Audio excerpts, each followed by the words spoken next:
जय शिवराय मित्रांनो, आज सकाळपासूनच गोंदियामध्ये अनेक ठिकाणी धारा उतरत आहेत। काही ठिकाणी विजांच्या कडकडाटात देखील पाऊस सुरू झालाय आणि विशेषतः आजची 23 फेब्रुवारी कशी जाईल आणि हे वातावरण अनेक जणांचा प्रश्न आहे, किती दिवस राहणार आहे ते देखील समजून घेऊयात। आज सकाळपासून सोलापूर, लातूर, जसं कर्नाटक, तेलंगणा बाउंड्री लगतचे जे काही जिल्हे आहेत महाराष्ट्रातले, या जिल्ह्यांना वातावरण सक्रिय आहे तर कुठे धारा देखील उतरत आहे। आज दुपारनंतर सुद्धा लातूर, नांदेड परिसरामध्ये तसेच यवतमाळच्या काही भागामध्ये, परभणी मोजक्या ठिकाणी होईना पाऊस ऍक्टिव्ह असणार आहे। आजच्या पावसाचं गणित जे आहे ते पूर्व मराठवाडा आणि पूर्व विदर्भात जास्त करून सक्रिय असणार आहे। मित्रांनो, नाशिक क्षेत्र, अहिल्यानगर, जसं की जळगाव वगैरे भागामध्ये उष्णता आणि उष्णतेची लेवल, त्याचबरोबर वारे शांत असते तर यांनी सुद्धा झाकून वगैरे ठेवायचं आहे। आजची 23 तारीख प्रामुख्यानं हा मराठवाडा जास्त करून सक्रिय ठेवणार आहे। मराठवाड्यातल्या नांदेड, लातूर परिसरामध्ये, त्याचबरोबर आणखीन काही भाग आहे जो सोलापूरमध्ये धाराशिवचा पट्टा देखील मोडतो आहे, इथे देखील स्थानिक वातावरणाचा पाऊस होणार आहे।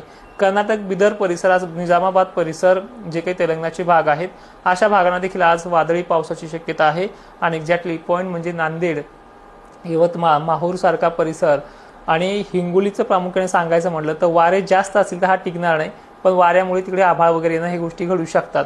तर आता पुढची पाऊल असं आहे की आजचा पाऊस वाशिम या भागामध्ये काही ठिकाणी राहू शकतो। वाशिमच्या दक्षिण पूर्व भागांचा समावेश याच्यामध्ये आहे।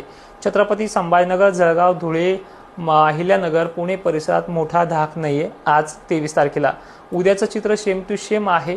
वातावरण अहिल्यानगर, छत्रपती संभाजीनगर, मालेगाव, नाशिक, कोल्हापूर या भागांमध्ये सक्रिय राहील, पण दिवसभर वारे मराठवाड्याकडनं, विदर्भाकडनं, पूर्वेकडनं पश्चिमेकडे वाहत आहेत, त्यामुळे बाष्प तिकडे डायव्हर्ट होईल। पावसाची शक्यता या भागामध्ये बुलढाणा जिल्हा, बीड परिसरात तुरळक ठिकाणी, जसे की शिरूर परिसर, दक्षिण भाग या भागाचा समावेश आहे उद्याच्या 24 तारखेला। आणि जो आपण बुलढाणा जिल्ह्याला, चिखली, देऊळगाव राज्याला जो काही अंदाज दिला होता 23 आणि 24च्या दरम्यानमध्ये, म्हणजे आजची 23 आणि उद्याची 24 या भागात वातावरण सक्रिय होण्याचं आहे। चिखली, खामगाव, मेहकरचा भाग त्याच्यामध्ये समाविष्ट आहे, पण मेहकर उत्तर पश्चिम भागाचा समावेश दिसतो आहे। तर मेहकर आणि सिंदखेड राजा, देऊळगाव राजा यांचे हे उत्तरेकडील भाग। एक्झॅक्टली सरळ सांगायचं म्हटलं तर चिखली, बुलढाणा आणि खामगाव इथे हा रडार सिस्टम बनणार आहे आणि इथे व्याप्तीचा विषय 10-5 गावामध्ये वादळी पाऊस होण्याचा अंदाज आहे। कदाचित उष्णता जर उद्या 24 तारखेला जास्त राहिली, वातावरण गरमीचं जास्त राहिलं, तर ही घटना अवकाळी वातावरण किंवा मेघगर्जना देखील होण्याच्या अंदाजामध्ये येऊ शकते। सध्या फक्त यांना न घाबरवता वातावरण हे फक्त अवकाळी वातावरण इथे बनणार आहे, एवढंच उद्या सांगेन। उंदरीचा समावेश देखील आहे। पेठ, चिखली, वाडी, बुलढाणा, धाड हे भाग आहे। हा पाऊस भोकरदनकडे देखील सरकू शकतो, जाफराबाद आणि भोकरदनकडे, पण तिकडे जाईपर्यंत त्याचा धोका कमी होऊ शकतो। आता उदाहरणार्थ 25 तारीख देखील पाहूयात। 25 तारखेला हे वातावरण, दिनांक 25चं वातावरण दुपारनंतर हा व्यास जो आहे, हा वातावरणाचा जो रडार आहे तो नांदेड पट्टा, लातूर पट्टा, परभणी पट्ट्या मागे सक्रिय होत लातूर दक्षिण भाग, लातूर पश्चिम भाग, लातूर पूर्व भाग याचा समावेश आहे। उत्तर भागाकडे जोर याचा म्हणावा असा दिसत नाहीये। म्हणजे आता याच्यात सारांश असा आहे की पश्चिम महाराष्ट्र, खानदेश ह्यावेळी पाहिजे तितका धाक इथे नाहीये आणि मॉडेलनुसार हे चित्र तिथं बरं आहे, त्यामुळे त्यांना दिलासा मिळतोय। पण वातावरण इथे घाबरून टाकणार आहे, कसं की ढगाळ होणं, अवकाळी ढग येणं आणि ते ऑटोमॅटिक जिरणं हे गोष्टी होणार आहे। पण मराठवाड्याचं तसं नाही, वातावरण दिसणार नाहीये, दुपारून जेच बनलं की ते पडल्याशिवाय राहणार नाही, अशी परिस्थिती मराठवाड्यामधल्या जिल्ह्यांची आहे। यामध्ये जालना थोडासा दिलासादायक वातावरण जालन्याचं आहे। बीडचंही म्हणावं असं खराब नाही, पण जो माजलगाव पट्टा आहे, जो पट्टा दक्षिण साईडचा येतो, म्हणजे केज वगैरे पूर्व भाग जो आहे, हा पट्ट्यामध्ये थोडा धाक अजून 2-3 दिवस राहणार आहे।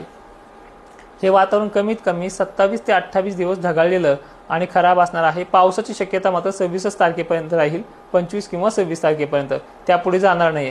तिथून पुढे स्थानिक वातावरणाची ढग येणं, थोडे तुरळक शितोळे पडणं हा एक अपवाद आहे। आता हरभरा, गहू काढणीसाठी नियोजन असं करायचंय की ज्यांचा थोडाफार कच्चा आहे त्यांनी घाई करू नका। विशेषतः जालना जिल्हा, परभणी, हिंगोली, त्याचबरोबर वाशिम जिल्हा, नाशिक, मालेगाव, धुळे, पुणे, अहिल्यानगर, बीड जिल्हा या सर्व जिल्ह्यांचा समावेश आहे।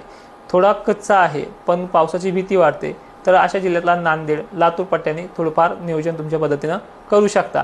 त्यानंतर अकोला, अमरावतीला अजूनही सांगतोय की जितकं झाकणं होईल हे 2-3 दिवस तितकं झाकून ठेवा। म्हणजे शक्यता इथे तुम्हाला वादळीची आहे। पावसाचा धोका कमी, पण वादळी वातावरणाची शक्यता इथे जास्त मोडू शकते। दुसरी महत्त्वाची गोष्ट अशी आहे की सोलापूर जिल्हा सुद्धा ज्वारी काढतोय, काढून घ्या, काही अडचण नाही, पण एखादोन गावांना अपवाद घडू शकतात, तेही दक्षिण अक्कलकोट वगैरे भागाचे। उत्तर भागांना मोठा धाक नाहीये। आणखी काही अपवाद आहे ते देखील समजून घेऊयात।